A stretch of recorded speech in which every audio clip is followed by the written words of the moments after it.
4 reasons why you should marry Jewish. Doron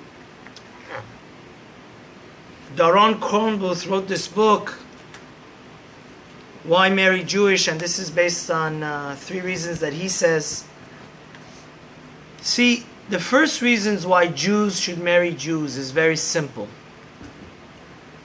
It's been documented and proven, and if you want all the statistics, it's in this book by Doron Kornbluth, Why Marry Jewish, that when 2 religions, doesn't matter Jewish and Christian, Christian and Muslim, Muslim and Christian, Buddhist and Muslim, it's almost a 50% higher chance of what? Divorce. And men are from Mars, women are from Venus, but when it's 2 different religions, see, men and women are such complex and inferior in ways very hard. Anybody that's married knows that it's a big challenge as a rabbi.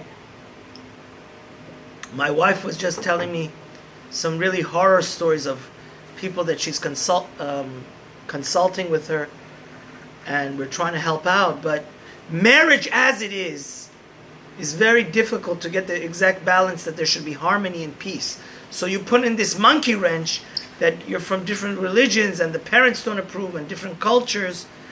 So a word to the wise. The reason why you should marry within your religion, and especially if you're Jewish, is Judaism is such a rich and different culture, even if you don't want to acknowledge the religious aspect, which is obviously the ultimate reason, because God doesn't approve of it. But on a totally secular and logical, rational view, you're putting yourself in a state that you will have a much, much higher probability of getting divorced when you marry outside your religion, because there's so many different factors, culturally, and it's going to be a bigger danger.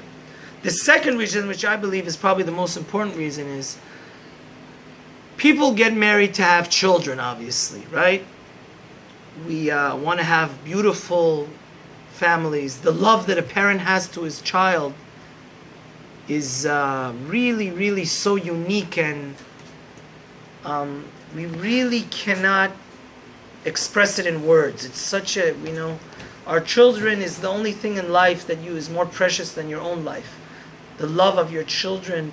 Parents are willing to sacrifice anything and everything to have wholesome, successful, pure, and good kids. So you are doing the worst disservice, a tremendous disservice to your children where you marry 2 religions. You know why? Because your children are going to have a identity crisis. Should the kid be baptized or bar mitzvah? Should he be circumcised? I know a case, and it breaks my heart. The mother, the grandparents are not on speaking terms because the husband was Catholic. I know this personally, and I tried to help work it out, but they told me to stay away. The child's parents, grandparents, were very, very, very much heartbroken because their son-in-law did not let the child have a circumcision, which is a very, very, very, very, very, very important mitzvah. It's our eternal brit. That's just one example. The children, and as the third reason is going to show us, the third reason that you should marry Jewish, people tend to get more religious and more God-fearing and more talk about the ultimate issues of life. When you're young, all you're thinking about is intimacy and fun when you're in your 20s and 30s, but there comes a time in life where you start asking yourself more serious questions. And it's just raising children in this environment. We saw what the Supreme Court did a few days ago. In this environment that is so full of drugs and such a horrible environment, dangerous environment, that people were exposed to very, very, very outrageous and dangerous activities. Now, you want to have a wholesome child that you're putting a tremendous stress, because the father wants to pull him one way, baptize him, the mother wants to give him a bar mitzvah, and it's not fair to the child. So if you, one day you're going to have children, and this child is going to be royally mixed up, and he's going to not know who to please. Should he go get baptized to make his father happy? Should he go get bar mitzvah to make his mother happy? And then the in-laws, you put in the in-laws in the mix, and the brothers and the sister-in-laws, and it creates tremendously bad blood. And you know, the child wants to enjoy his childhood. His bar mitzvah should be a day that he celebrates and is happy, not that a day that his father disapproves of, and his grandparents from his non-Jewish side don't appreciate. And you know, in this area, you really have to be very, not optimistic, but pessimistic, because a lot of problems will happen, and the people that would have to be sacrificed and be harmed, either, you know, psychologically because of their identity crisis, is the poor children. The third reason is that what is marriage really about? You want to share your most intimate life, a husband and wife. It's not two people. They're really one person. It's like the Kabbalah says, it's like the women are the heart of the family. The husband is what? The mind of the family, the brain of the family. It's a soulmate. You're looking really for your soulmate.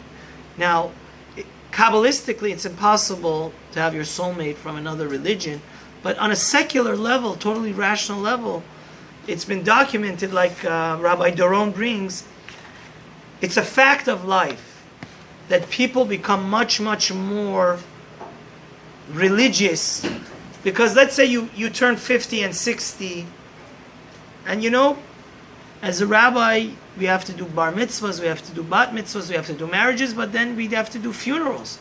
People pass away, and the son comes to the son and the daughter come to the synagogue to say Kaddish, and they think, now if the other partner is in a totally different religion, maybe in his 50s and 60s, when the person, or his 40s, where his parents or his grandparents pass away, the person wants to become more knowledgeable and more involved in the synagogue, but now their spouse, you can't share that with them, because they're, you know, and you can't force it upon anybody. So it causes the husband and wife later in life to be in two different worlds, which is really going back to the first reason, that it's a much higher probability of divorce. But probably the ultimate reason is the fourth reason, which is a little bit more of a moral reason, and that is that how could you have the chutzpah, and I know the Jews that are susceptible to this assimilation are the ones that really don't know how much of a diamond they have in their necklace, the Torah, how precious it is, how true it is, how authentic it is. But we've lost 6 million Jews. Every page of Jewish history, blood drips from it, from the Crusades to the Holocaust to the Inquisition.